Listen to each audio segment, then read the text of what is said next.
السلام علیکم ورحمۃ اللہ وبرکاتہ۔ آج گھر کے کام جلد ختم کیے تو سوچا کیوں نہ محلے کی اپنی ہم عمر دوستوں سے ملاؤں، کیونکہ کافی عرصہ ہو چکا تھا میں اپنی دوستوں سے نہیں ملی تھی، اور یہاں ہوتا بھی یہی تھا۔ لڑکیاں 10ویں پاس کرتی اور گھر بٹھا دی جاتی تاکہ کام کاج سیکھیں اور جلد ہی شادی ہو اور اپنے گھر کی ہو جائیں۔ یہ ہمارے محلے کی ہر گھر کی کہانی ہے۔ میرے ساتھ بھی یہی ہوا تھا۔ مجھے بھی میٹرک کے بعد گھر پر بٹھا دیا گیا تھا اور گھر بیٹھ کر میں بور ہو جاتی تھی۔ گھر میں میرے علاوہ کوئی تھا نہیں میری عمر کا۔ ابو سے کئی بار بھائیوں کی شادیوں کا کہہ چکی تھی، مگر مجال کے ابا مانتے۔ خیر، جب میں گھر بیٹھے بیٹھے اکتاتی تو اماں سے اجازت لے کر محلے میں اپنی دوستوں سے ملنے چلی جاتی۔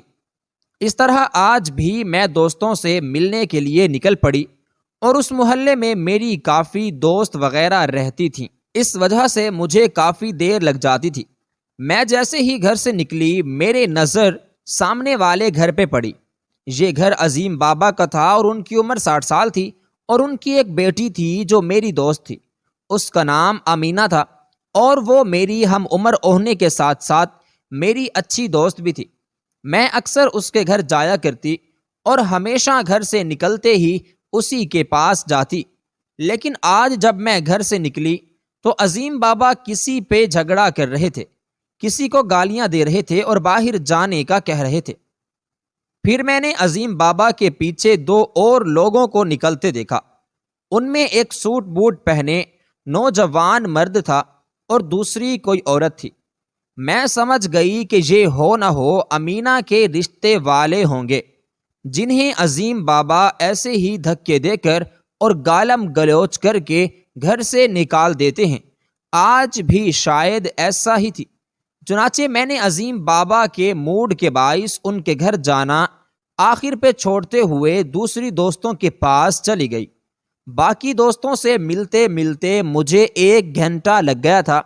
چنانچہ میں نے سوچا کہ اب تک ان کے گھر کی فضا کافی پرسکون ہو چکی ہوگی، لہٰذا میں واپسی پہ امینہ کے ہاں چلی جاؤں گی۔ میری توقع کے عین مطابق ان کے گھر کی فضا کافی خاموش اور پرسکون تھی، اور اس سکون اور خاموشی کی وجہ یقیناً کوئی بڑی تھی جسے میں نہیں سمجھ پا رہی تھی۔ خیر، میں امینہ کے گھر داخل ہوتے ہی امینہ کو آوازیں دینے لگی۔ میری دوسری ہی آواز پہ امینہ میرے سامنے تھی، مگر یہ کیا؟ آج امینہ کی صورت کو کیا ہوا تھا؟ یہ پہلے والی امینہ تو تھی نہیں، وہ امینہ جسے میں جانتی تھی۔ وہ تو اتنی صحت مند ہستی کھیلتی آمنہ تھی، مگر آج کی امینہ تو کوئی اور تھی۔ اس کی آنکھوں کے نیچے ہلکے تھے اور گال پچکے سے تھے، رنگت ایک دم سی پیلی ہلدی جیسی تھی، اور جماست اب صرف اور صرف ہڈیوں کے ڈھانچے میں تبدیل ہو چکی تھی۔ میں اسے اس حالت میں دیکھ کر بہت پریشان ہوئی۔ مجھ سے اس کی یہ حالت دیکھی نہ گئی، اور میں پوچھے بنا رہ نہ سکی کہ تمہیں کیا ہوا ہے؟ تم کیوں اتنی کمزور دکھائی دیتی ہو؟ جبکہ کچھ روز پہلے جب میں آئی تھی تو تم کافی صحت مند تھی۔ اب کیا ہوا؟ تمہاری طبیعت تو ٹھیک ہے نا؟ میں نے پریشان ہوتے ہوئے پوچھا تو کہنے لگی کہ میری طبیعت بالکل ٹھیک ہے، مجھے کچھ نہیں ہوا، فکر مت کرو۔ مگر مجھے جو نظر آ رہا تھا اس سے میرا دل پریشان ہوتا جا رہا تھا۔ لیکن جب اس نے نہیں بتایا تو میں بھی خاموش ہو گئی، اور پھر بات بدلتے ہوئے عظیم بابا کا لوگوں پہ غصہ کرنے کے بارے میں پوچھنے لگی۔ تو اس نے کہا کہ بابا کی آج کل طبیعت کچھ ٹھیک نہیں رہتی، اسی وجہ سے چڑچڑے ہوئے ہوتے ہیں، اور کوئی کچھ کہے نہ کہے بس انہیں غصہ آ جاتا ہے، اور کوئی میرا رشتہ دیکھنے کے لیے آئے تو بابا انہیں ایسے ہی برا بھلا کہہ کر گھر سے نکال دیتے ہیں۔ مجھے امینہ کی شکل سے کچھ اور لگ رہا تھا، یوں لگتا تھا جیسے وہ مجھ سے کچھ چھپا رہی ہو، مگر اس نے نہیں بتایا، تو پھر میں کیسے بار بار پوچھتی؟ میں نے بھی خاموشی اختیار کر لی، اور اس نے میرے ساتھ بیٹھتے ہوئے مجھ سے باتیں کرنا شروع کر دی تھی۔ باتوں ہی باتوں میں مجھے پتا چلا جیسے وہ مجھے کچھ کہنا چاہتی ہو۔ میں نے اس سے پوچھنے کی کوشش کی تو اس نے مجھے بتایا کہ ایک بات ہے جو میں تمہیں ابھی نہیں بتا سکتی، مگر کچھ روز تک میں مر جاؤں گی، اور میرے مرنے کے بعد تم میری میت کا پوسٹ مارٹم ضرور کروانا، اور ہاں یہ ایک لفافہ ہے، یہ میرے مرنے کے بعد میرے بابا کو دینا۔ مجھے اس کے منہ سے مرنے کی بات سن کر ایک جھٹکا لگا تھا، میرے تو پیروں تلے سے جیسے زمین ہی نکل گئی تھی۔ میں اس سے پوچھنا چاہتی تھی مگر اس نے مجھے اس کا موقع ہی نہیں دیا، وہ بس اپنی ہی دھن میں تھی اور خود ہی بولے چلی جا رہی تھی۔ ایک تو مجھے اس کی حالت دیکھ دیکھ کر بہت فکر ہو رہی تھی، اور دوسرا اب اس کی یہ باتیں مجھے اور پریشان کر رہی تھی۔ امینہ کی والدہ کو دل کا مرض لاحق ہوا اور وہ جان کی بازی ہار گئیں۔ یہ اس وقت کا واقعہ ہے جب ہم 8ویں جماعت میں تھے۔ آمنہ کے کوئی دوسرے بہن بھائی نہ تھے، وہ اکلوتی تھی۔ ماں کے جانے کے بعد وہ خود کو بہت اکیلا محسوس کرنے لگی تھی۔ ہم سبھی دوست اس کی وجہ سے بالکل بہت ہی پریشان تھے۔ چنانچہ ہم سب نے مل کر دوبارہ اسے زندگی کی طرف لانا شروع کر دیا۔ وہ بہت مشکل سے ہی صحیح، مگر وہ دوبارہ پہلے کی طرح بالکل ہو گئی، مگر اب بھی وہ کافی خاموش رہتی تھی، چپ چپ رہتی تھی۔ پڑھائی میں جہاں وہ فرسٹ آتی تھی وہیں اب وہ سب سے پیچھے رہنے لگی تھی۔ خیر، ہم ابھی دوستوں کی وجہ سے وہ بہتر ہو گئی۔ ان کے گھر کے حالات بہت خراب تھے مالی لحاظ سے، کیونکہ عظیم بابا کی ایک چھوٹی سی کریانے کی دکان تھی اور اس پہ رش بہت کم ہوتا۔ لوگ بڑے اسٹور سے جا کر سامان لے آیا کرتے، اور جس کے پاس پیسے نہ ہوتے وہ عظیم بابا کی دکان پہ ادھار لینے آ جاتے۔ عظیم بابا رشتہ داروں کا منہ تکتے ہوئے خاموشی سے انہیں ادھار دے دیا کرتے، مگر جلد ہی ایسا ہونے لگا کہ ان کی دکان کا سارا مال ادھار کی نظر ہو گیا۔ تم لوگ جو ادھار لینے آتے تھے انہوں نے کبھی پلٹ کر اپنے ادھار کا پوچھا تک نہ تھا، یعنی غریب ہی پستا رہا۔ یہی حالات جو شہر کے وسط میں تھے وہی حالات شہر کے اندر بھی تھے، جہاں صاحب حیثیت لوگ اپنے مفاد کے لیے غریبوں کا خون چوستے رہتے ہیں، مگر جب ان کا مفاد پورا ہو جاتا ہے تب غریب کو اس طرح سے ٹریٹ کیا جاتا ہے جیسے وہ انسان ہی نہیں، اس کی چیزیں جیسے مفت کا مال ہوں۔ کوئی ان کے گھر کے حالات نہیں سمجھ سکتا سوائے اس کے جو خود انہی حالات میں ہو۔ چنانچہ عظیم بابا کا بھی یہی حال ہوا پڑا تھا۔ ان سے ادھار لینے والے، ان کے تمام محلے دار اور رشتہ دار دوبارہ کبھی ان کا حال تک پوچھنے نہ آئے۔ جب امینہ کی امی کا انتقال ہوا تب رسم کل کے چاول کھانے جیسے سارا شہر دوڑا چلا آیا تھا، مگر اس کے بعد کسی نے ان کا نہ پوچھا۔ میں چونکہ امینہ کی دوست تھی اسی لیے میں سائے کی طرح اس کے ساتھ رہتی تھی، دوسرا وہ ہمارے پڑوسی تھے اسی لیے بھی میرا ان کے گھر آنا جانا زیادہ تھا۔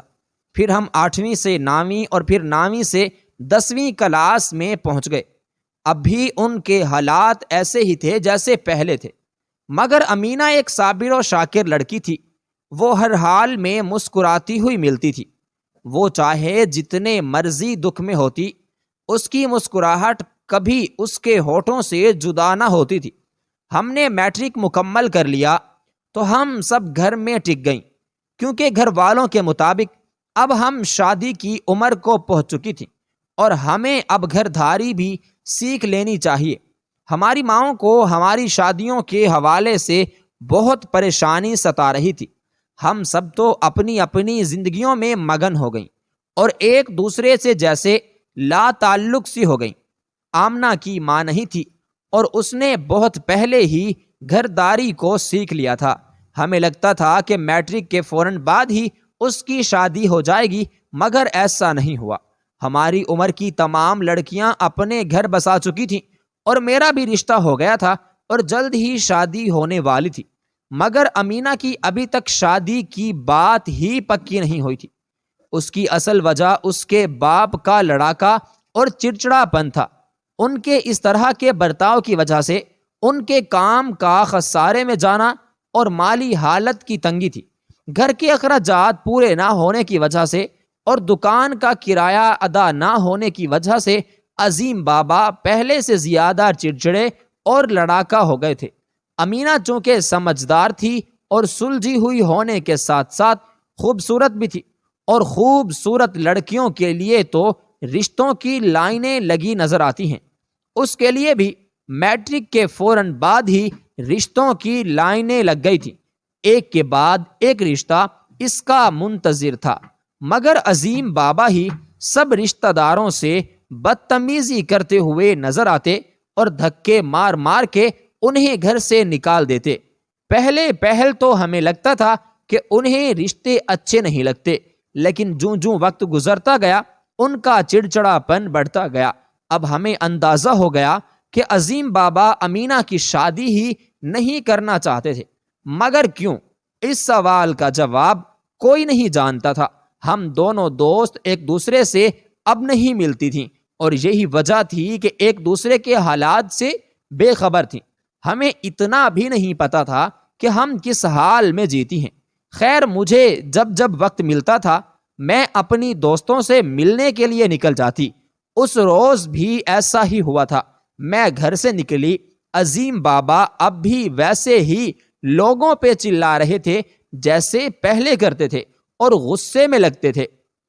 میں نے وہاں جانا مناسب نہ سمجھا اور دوسری دوستوں کے پاس گئی اور واپسی پر امینہ کی طرف گئی۔ آج پہلے سے بہت دبلی پتلی اور لاغر سی معلوم ہو رہی تھی۔ لگتا تھا کہ وہ بہت بڑی بیماری میں مبتلا ہو، اور قطرہ قطرہ ہو کر اس کا جسم موت کے دہانے پہ جا رہا ہو، اور وہ جیسے ختم ہونے کو ہو۔ میں نے اس کو اپنے پاس بٹھا کر بہت پوچھا، مگر مجھے وہ نہیں بتا پائی۔ پھر میں نے عظیم بابا اور ان لوگوں کے بارے میں پوچھا تو کہنے لگی کہ میرے بابا بہت غریب ہیں، ان کا ایک ایک بال قرضے میں ڈوبا ہے، ایسے میں وہ میری شادی کسی صورت نہیں کر سکتے۔ تم تمام اپنے ہمارا ساتھ چھوڑ چکے ہیں، اور ہم اس پوزیشن میں نہیں کہ میری شادی کا خرچ اٹھا سکیں۔ تم تو جانتی ہو آج کل کے لوگ بیٹیوں کے جہیز میں کیا کچھ نہیں مانگتے، اور لڑکے کے لیے گاڑی وغیرہ سب کیسے فراہم کریں۔ ہمارا تو گھر ہی گروی رکھا ہے، اب ہم کیا کریں؟ بابا کے دماغ پہ یہ سب کچھ بھوت کی طرح سوار ہو چکا ہے۔ وہ مجھے مار تو سکتے ہیں کہ مارنے کی پہ ان کا بس چلتا ہے، مگر وہ مجھے بیاہ نہیں سکتے کہ بیاہنے کے لیے تو رقم کی ضرورت ہوتی ہے جو ہمارے پاس نہیں۔ اماں جب زندہ تھی تو حالات بہت بہتر تھے۔ اگر دکان نہ بھی چلتی تو اماں جان سلائی کڑھائی کرتی، لوگوں کے گھروں میں جا کر برتن مانجتی، میری پڑھائی سمیت سارا کام اور گھر کا خرچہ نکل آتا۔ مگر اماں کی وفات کے بعد تو جیسے بدنصیبی نے ہمارے گھر کا راستہ دیکھ لیا، اور ہماری حالت سدھرنے کی بجائے مزید خراب سے خراب تر ہوتی چلی گئی۔ اب تو یہاں تک نوبت آن پہنچی ہے کہ ہم فاقے کریں گے، مگر کیا کریں؟ زندگی ہے، اسے تو جی کر گزارنا ہے۔ مشکل تو آتی ہی ہیں، مشکلات راستے میں رکاوٹ ضرور بنتی ہیں، اور حالات بھی بس ایک کے بعد ایک کر کے ہمارے اوپر مسلط ہوتے رہتے ہیں، کبھی بہت اچھے تو کبھی بہت برے۔ میری آنکھوں نے دنیا کی ہر آسائش دیکھی ہے، میں نے تو شہزادیوں جیسی زندگی بھی جی ہے۔ جب میں چھوٹی تھی میں جانتی ہوں، میرے بابا کی یہی کریانے کی دکان اس وقت کی سب سے بڑی اور زیادہ چلنے والی دکان ہوا کرتی تھی۔ جو سامان ہوتا وہ کہیں سے نہ ملتا، لیکن میرے ابا کی دکان پہ موجود ہوتا۔ یہی وجہ تھی کہ ہمارے گھر میں کسی چیز کی کمی نہ ہو پاتی، اور میرے بولنے سے پہلے ہی میری خواہشیں پوری ہو جاتی تھی۔ مگر پھر حالاتوں نے پلٹا کھایا اور ہم کوڑی کوڑی کے محتاج ہونے لگے، اور اب ایسا وقت ہے کہ ہم کسی بھی چیز کو خریدنے کے قابل ہی نہ رہے۔ وہ بھی وقت تھا کہ میں بادشاہوں جیسی زندگی گزارتی تھی، بلکہ ماں باپ کے ساتھ جیسے بادشاہوں جیسی زندگی جیتے تھے، اور یہ بھی وقت ہے کہ در در مانگنے کی نوبت آن پڑی ہے۔ وقت نے راج بھی کروایا اور اب فقیر بھی بنا چھوڑا۔ یہ سبھی باتیں سن کر میں نے اس کے چہرے کی طرف دیکھنا چاہا۔ دکھ، ملال، اذیت کیا کچھ نہ تھا اس کے چہرے پہ لکھا ہوا۔ اس کی آنکھیں آنسوؤں سے بھری تھیں اور میں اسے اور اس کی حالت کو دیکھتے ہوئے میری آنکھیں نم ہو گئی تھیں۔ میں دل ہی دل میں خود کو کوسے جا رہی تھی۔ میں کیسی دوست تھی کہ اس پہ اتنا برا وقت آن پڑا ہے اور میں آرام سے اپنے گھر میں بیٹھی تھی۔ کیا ہی دوست تھی میں، مجھے تو ڈوب کے مر جانا چاہیے تھا کہ میں تو اپنی زندگی میں مگن تھی، مگر مجھ سے جڑے لوگ کس اذیت میں تھے۔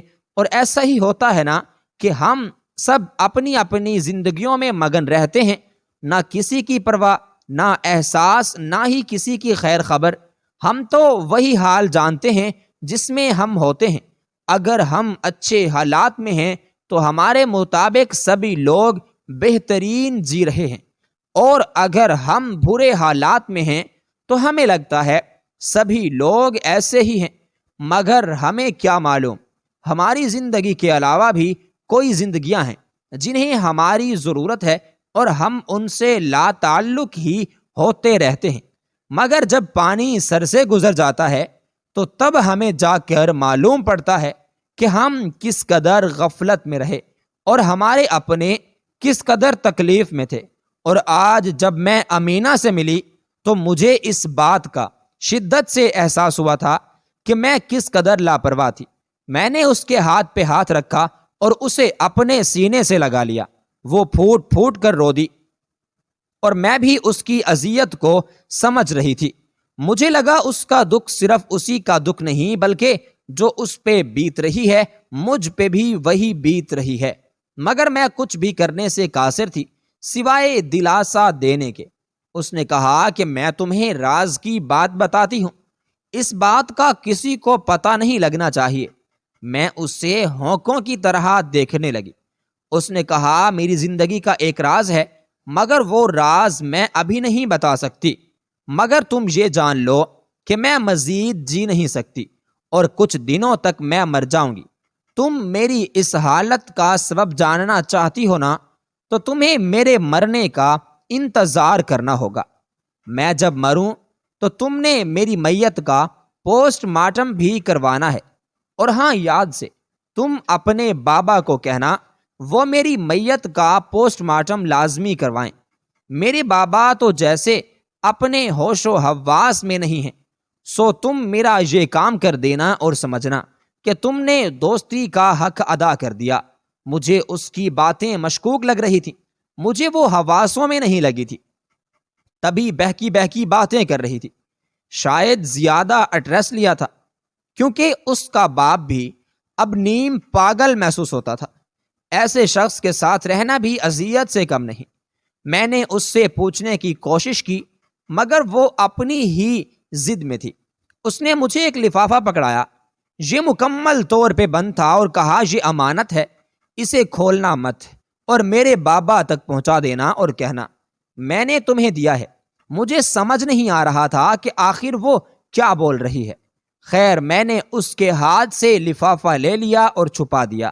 میں کافی دیر اس کے پاس بیٹھی رہی۔ اس روز اس دور جانے کا دل نہیں کر رہا تھا، مگر کیا کرتی، امی نے آواز دے دی تھی۔ پھر میں واپس آ گئی، مگر سارا دن میرا ذہن اسی کی طرف ہی لگا رہا۔ پھر دوسرے ہی دن جو اطلاع ملی وہ میرے لیے بہت بڑی تھی۔ میرے پیروں تلے سے زمین ہی نکل گئی تھی اور سارا وجود جیسے شل ہی ہو گیا تھا۔ میں نے سنا کہ امینہ کی ڈیتھ ہو گئی ہے۔ یہ خبر سارے محلے کے لیے شوق کی طرح تھی۔ سب محلے دار بھاگتے ہوئے ان کے گھر بھی گئے۔ میں بھی بابا اور اماں جان کے ساتھ گئی۔ میں نے دیکھا امینہ اپنی چارپائی پہ سکون سے ابدی نیند سو رہی ہے۔ اس کے منہ سے جھاگ نکل رہی تھی اور آنکھوں کے گرد ہلکے ویسے ہی تھے، شاید اس سے بھی بڑھ چکے تھے۔ اس کی رنگت اب نہ تو پیلی تھی نہ ہی سفید، نہ جانے اس کا کوئی رنگ تھا بھی کہ نہیں۔ اس کے قریب ہی عظیم بابا گھٹنوں کے بل زمین پہ بیٹھے تھے اور ان کے ہاتھ کانپ رہے تھے۔ ان کی بوڑھی اور اندر دھنسی ہوئی آنکھوں سے آنسو مسلسل بہہ رہے تھے۔ وہ بیٹی کے ماتھے پہ ہاتھ پھیرتے اور کہتے، میری رانی اٹھ جا، تیرا بابا اب کبھی غصہ نہیں کرے گا، کبھی تجھے کسی چیز کی کوئی کمی ہونے نہیں دے گا، تیری ہر خواہش کو پورا کرے گا، دھوم دھام سے تیرا بابا تیری شادی کرے گا، تیرے لیے اگر خود کو بیچنا پڑا تیرا بابا خود کو بیچ دے گا، پر تجھے کبھی کمی نہیں ہونے دے گا کسی چیز کی، بس ایک بار اٹھ جا، میری دھی رانی، میری بیٹی، میری صابر و شاکر بیٹی امینہ اٹھ جا۔ اس کی آواز میں ایسا درد تھا کہ میں روئے بنا نہ رہ سکی۔ آج محلے کا ہر انسان دکھی تھا اور سبھی کی آنکھوں میں آنسو تھے، کیونکہ جوان اور خوبصورت موت تھی، آج واقع ہوئی تھی۔ ایسا تو کوئی بھی برداشت نہیں کر پاتا، مگر بابا کا ایسا پورا پوسٹ مارٹم تھا کہ وہ یہ سب سہ رہے تھے۔ میں نے اپنے بابا سے کہا کہ اس کا پورا پوسٹ مارٹم کروائیں جو اس کی وصیت تھی۔ ابو جلد ہی لیبارٹری والوں کو کال کر دی اور میں نے وہ لفافہ چپ چاپ بابا کے ہاتھ پہ رکھ دیا، جس پہ بابا نے کہا کہ میں پڑھا لکھا نہیں، تم ہی پڑھ کر سنا دو۔ چنانچہ میں نے لفافہ کھولا اور پڑھنے لگی۔ لکھا تھا، پیارے بابا، میں جانتی ہوں آپ مجھ سے بے حد پیار کرتے ہیں اور میری ہر خواہش بجا لاتے ہیں، مگر اب ایسے حالات ہیں کہ ہم کچھ بھی نہیں کر پا رہے۔ طرح طرح کی مشکلیں اور طرح طرح کی پریشانیاں آئے روز ہم پر مسلط ہوتی رہتی ہیں، اوپر سے میری بیماری نے حالات ہی برے کر رکھے ہیں۔ آپ میرے کہنے پہ سبھی رشتہ والوں کو تو انکار کر دیتے اور برا بھلا کہتے، گھر سے نکال دیتے، لیکن آپ میری بیماری نہیں جانتے۔ مجھے ہڈیوں کا کینسر لاحق ہو گیا تھا اور میرے علاج پہ بہت زیادہ خرچ ہونے والا تھا، جو میں آپ کی بوڑھی ہڈیوں پہ بالکل نہیں ڈالنا چاہتی تھی۔ اسی وجہ سے میں نے آپ کو کبھی آپ کو اس بارے میں نہیں بتایا تھا، مگر جب میں مروں گی تو آپ کو پتہ چل جائے گا۔ میں اپنی دوست کو پوسٹ مارٹم کا کہہ کر جا رہی ہوں، میری ساری حقیقت عیاں ہو جائے گی۔ مجھے معاف کر دینا بابا، اور اب اپنے عمرہ جانے کی تیاری کرنا، وہاں جا کر میری مغفرت کی دعا کرنا۔ میں آپ سے بہت پیار کرتی ہوں بابا، آپ مجھے ہر چیز سے زیادہ عزیز ہیں، مجھے غلط مت سمجھیے گا۔ آپ کی فرما بردار بیٹی امینہ عظیم۔ مجھے یہ پڑھتے ہوئے کرنٹ لگا تھا کہ وہ کیسی بیماری میں مبتلا تھی اور میں بے خبر تھی۔ ان کے حالات دیکھ کر تمام محلے والے پرنم آنکھوں سے افسوس کر رہے تھے کہ کیسے لوگ تھے جنہیں اپنے محلے والے ہی انسانوں کی کوئی خیر خبر نہ تھی، مگر اب پچھتانے سے کیا ہوتا، بس افسوس ہی باقی تھا۔ پوسٹ مارٹم کی ٹیم نے بتایا کہ وہ ایک نہیں کئی بیماریوں میں مبتلا تھی، اسے ہڈیوں کا کینسر تو تھا ہی، ساتھ وہ جوڑوں کی بیماری میں بھی مبتلا تھی، اور یہی نہیں، اس کا اپینڈکس بھی اس وقت پھٹ چکا تھا، اور دوسری بھی امراض تھیں جو دھیرے دھیرے اسے اندر ہی اندر سے کھائے جا رہی تھی، اور جب اسے اپنی اس بیماریوں سے لڑنے کو کچھ اور نہ ملا تو اس نے خودکشی کرنا بہتر سمجھا، اور اس نے آہستہ آہستہ مرنے کے لیے روزانہ ایک گولی کھانا شروع کر دی تھی، جس کے باعث ہولے ہولے اس کا جسم مردہ ہونے لگا اور وہ دھیرے دھیرے موت کے قریب جاتی گئی، اور پھر آخر 30 دن کے عرصے میں اس نے اس دوا کی اتنی مقدار کھا لی جس نے آرام سے اس کی جان لے لی۔ اگر وقت پہ پتہ چلتا تو شاید اس کی جان بچ جاتی، مگر اب سب کچھ بے سود تھا۔ یہ سب سن کر عظیم بابا جیسے بالکل دیوانے ہو گئے تھے، انہیں امینہ کے مرنے کا صدمہ لگ گیا تھا۔ وہ رو رو کر کہنے لگے، میری حالت پہ تو کسی کو رحم نہیں آتا، کسی کو بھی نہیں، یہاں تک کہ اس مالک کو بھی نہیں۔ میری زندگی کی وجہ سے صرف ایک بیٹی تھی، اور وہ بھی اللہ تعالیٰ نے واپس اپنے پاس بلا لی۔ لوگوں، میرا کوئی نہیں، غریب کا کوئی نہیں ہوتا، کبھی کوئی نہیں ہوتا۔ میرے اچھے وقت جو میرے ارد گرد منڈلاتے تھے، اب انہیں میرے حالات سے کوئی غرض بھی نہیں تھی۔ میری بیٹی لا دو لوگوں، میری بیٹی واپس کر دو۔ ان کی حالت اور ان کی باتیں آج سبھی لوگوں کو رلا رہی تھیں، اور ہم سب ہی نم دیدہ تھے۔ مگر کیا کرتے؟ یہی حقیقت تھی۔ عظیم بابا کی ذہنی حالت کافی حد تک خراب ہو چکی تھی اور ان کا گھر اب تنے تنہا ہو گیا تھا۔ آمنہ کو محلے والوں نے کفن دے دیا تھا اور اب سب محلے والے پیسہ جوڑ کر بابا کو امینہ کی خواہش کے مطابق عمرہ کرنے کے لیے بھیج رہے تھے۔ جب انہیں ضرورت تھی تب تو ہم بے خبر تھے، مگر اب انسانیت جاگ چکی تھی۔ سبھی حصہ ڈالتے ہوئے بابا کو عمرہ کے لیے روانہ کر رہے تھے تاکہ امینہ کی روح کو ٹھنڈک پہنچے۔ اس لیے ہمارے آقا صلی اللہ علیہ وآلہ وسلم نے پڑوسیوں کے حقوق کے بارے میں ہمیشہ تم بھی کی خود کھاؤ اور انہیں وہی کھلاؤ، جو خود پہنو انہیں وہی پہناؤ۔ یہاں تک کہ اصحابہ کرام نے کہا ہم ڈر گئے کہیں پڑوسیوں کو جائیداد میں حصہ نہ دینا پڑے، اور آج کل ہم کھا پی کر بچا ہوا کھانا فریج میں اسٹور کر کے پرسکون نیند سو جاتے ہیں، یہ جانے بغیر کہ ہمارے پڑوسی بھوک سے جاگ رہے ہیں۔ اللہ تعالی ہم سب کو اپنے رشتہ داروں اور پڑوسیوں کے حقوق ادا کرنے کی مکمل توفیق عطا فرمائے، کیونکہ اللہ تعالی حقوق العباد تو معاف کر دیتا ہے لیکن حقوق الانسان معاف نہیں کرتا۔